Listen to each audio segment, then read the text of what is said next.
Zion ministry is finished. Nda kwuru na ha ye end the career Evangelist Ebuka Obi. And they did it. They have done it. They have done it. Can you again? Can you tell me? Ngwa jezie no pagare waketa jezie mwe angole. Mwe zie na angole. Ifunu melu to ministry. One no woketara alfu to build all these years. Unu we decide there. Ifunu ye mewu. Unu reduce it to nothing. And you people have finally done it. Just watch the video. If even that melu one ha even one melu one. If one melu one. Just watch.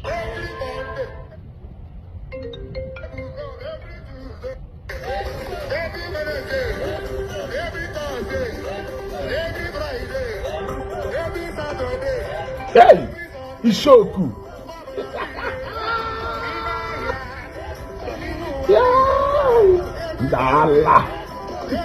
Ndala. Ọmọdé dị fa. Ọmọdé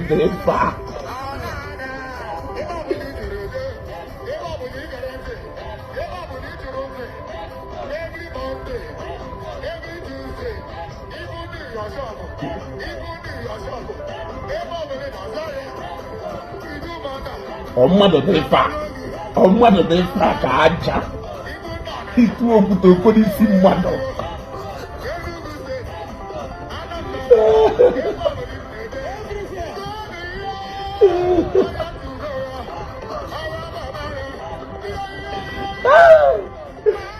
Ahesi onye nwere Igbo bongo. Adesi onye nwere Igbo bongo.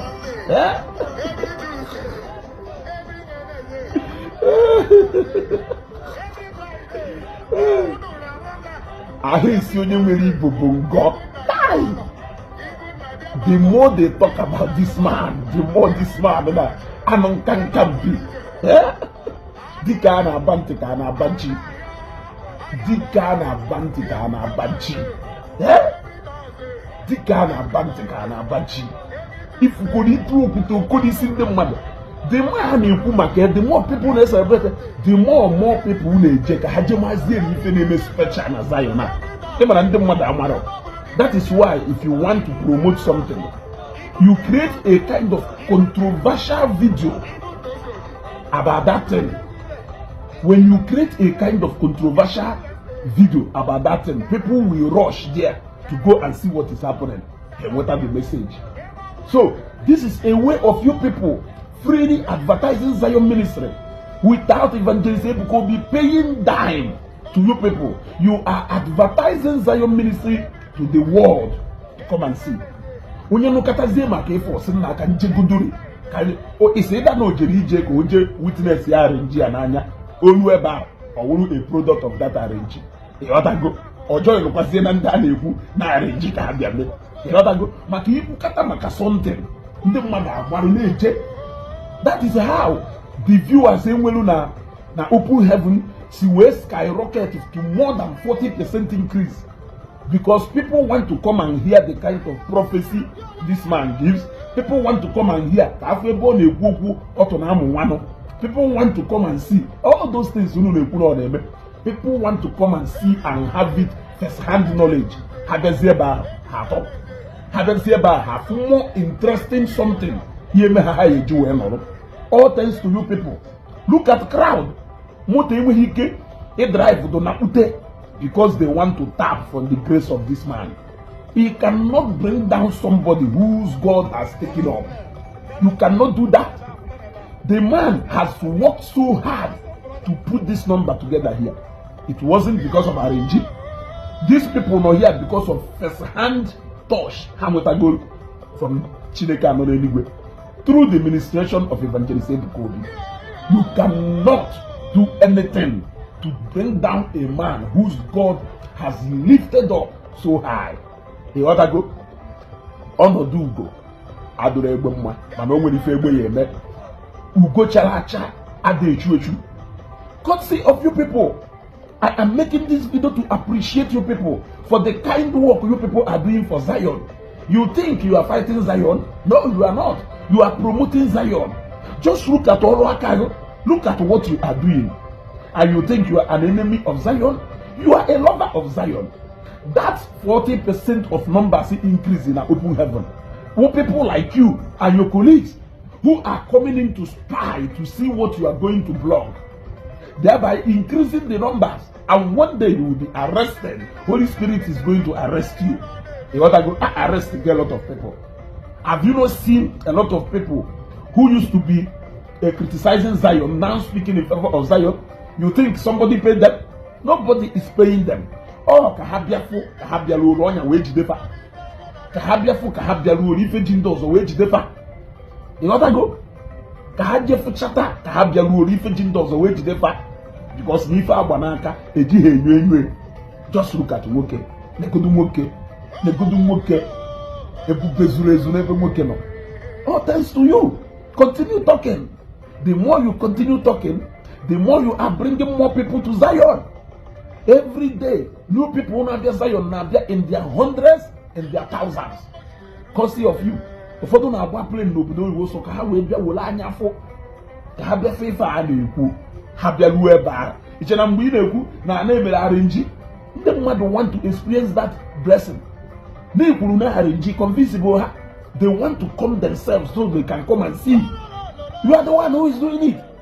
Zion is currently the most controversial ministry in the whole of Nigeria.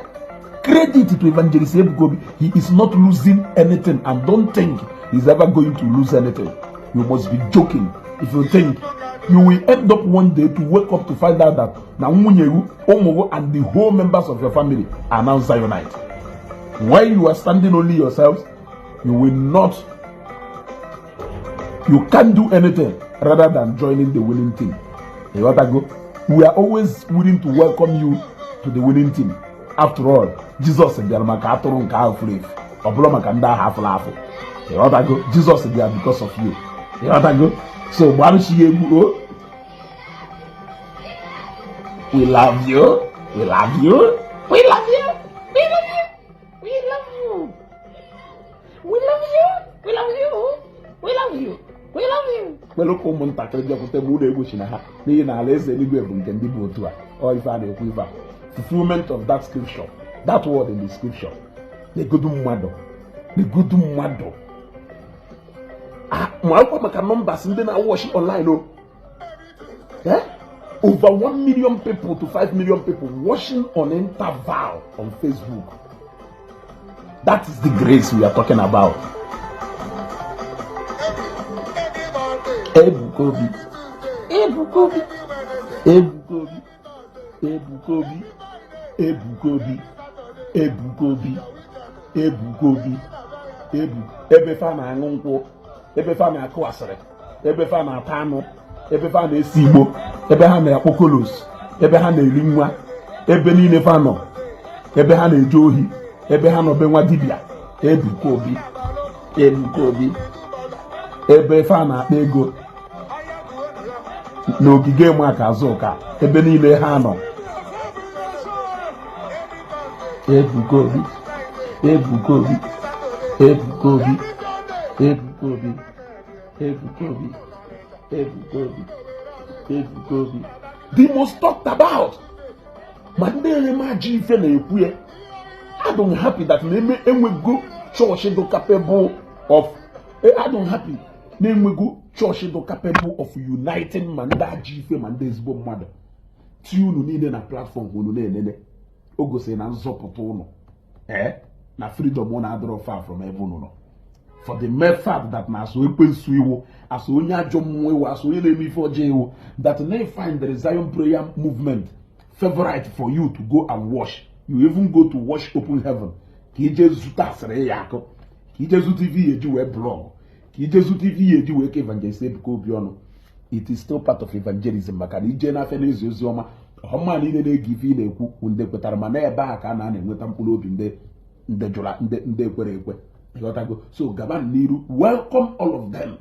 Welcome all of them to that page. Let them stay there. That is where they are going to see their salvation. Fondonon ferry. If you know the very Evangelist Ebuka Obi, billions of naira cannot do that. Now, what of you? The one in don't you know that now wunya wi fe kama mma keri fishe onye chi ime advert moto bruzo create more like a controversial video or a message so that he can drag your attention to the real message. This is exactly what you people are doing. So the moment the people troop say in their millions to come to Prayer Zion movement to come and see the confirmation of that thing, have something interesting. That is the source of what is happening in Zion today. All thanks to you. You are doing the most. You think we are doing the most. You are the one doing the most. Do not stop. Continue. Because Zion needs the evangelism, whether from Ndekwerekwe or Ndekwerekwe. Spread the message and spread the news. You got to go. Through you, many souls have to go saved, but you don't know. Your own might be the last, but continue doing that job. You are part of the evangelical movement, and we love you. We love you, believe me. We love you. Continue. We love you.